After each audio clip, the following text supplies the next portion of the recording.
We wanted flying cars. Instead, we got 140 characters. This is what venture capitalist Peter Thiel said recently. After all, picture yourself 50 years ago, in 1965, a time where supersonic airliners were being designed all over the world, a time where the moon grew closer in the obsidian night, a time where everything seemed possible, from the infinitely small to the infinitely big. 50 years thence, what happened to the future? Is it not amazing what we've achieved in the intervening time, after all? We can now, while sit in our sofa with our iPad, smartphones and laptop, order a takeaway dinner, access music and lyrics from countless countries and eras, swipe right, left and center to meet the love of our lives. Is it not amazing what we've achieved?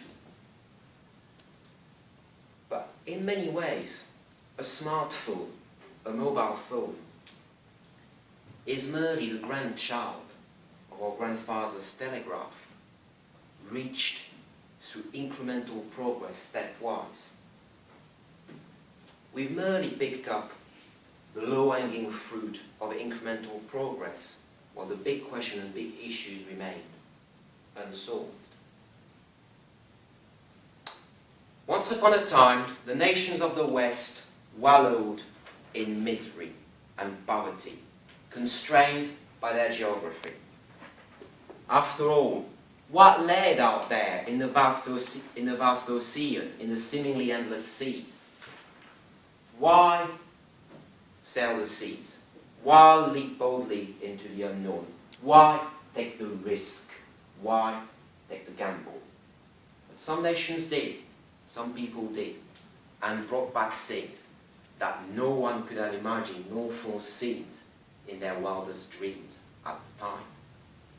Such was the result of sailing the seas, going over the seas and far away. And it was this same spirit of furthering their countries and people that animated the pioneers of the space age and still animates space geeks like me. This spirit, 50 years hence, we went to the moon, but we never came back. The moon is as far away as it was 100 years ago in the cold, dark obsidian night.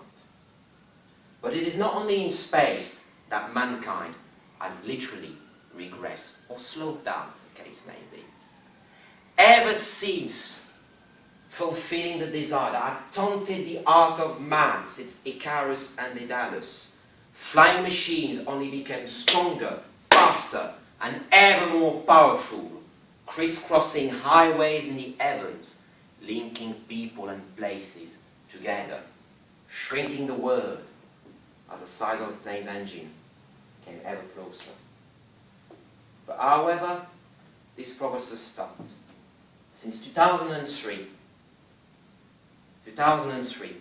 the year when mankind stopped racing the sun.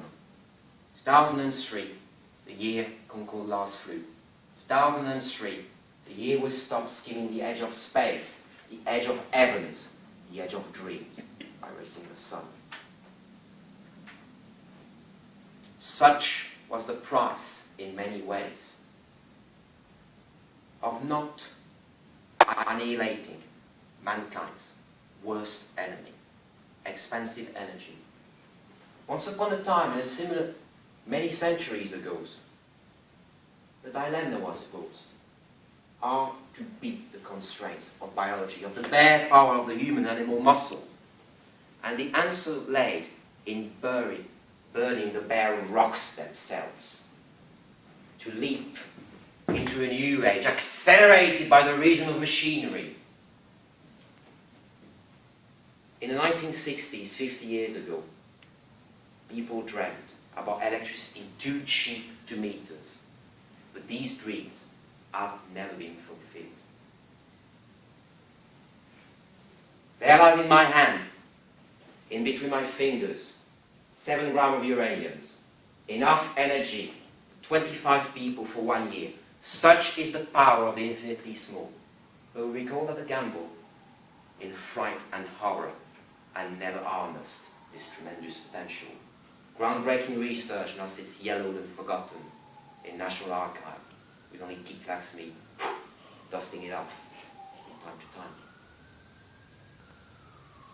Such was the legacy of risk adversity, energy scarcity for future generations, for all our children. A beautiful poem says, to try is to risk failure. The person who risks nothing is nothing. He cannot learn, grow, change, or live. He is a slave who has forfeited all freedom. It is our duty as young people, as the budding flower of mankind, to rise up to the challenge of the modern age and reach for the high-hanging fruits, yearning to be plucked from the tree of ingenuity. It is our duties to be the positive force for change that will write the future in 140 characters, whose trending hashtags will say, breaking the sound barriers, man on Mars, burning the seas, driving the flying cars. To the moon awaiting our return in the obsidian night, we will proclaim, we're coming back, for only the people and country who risks are free.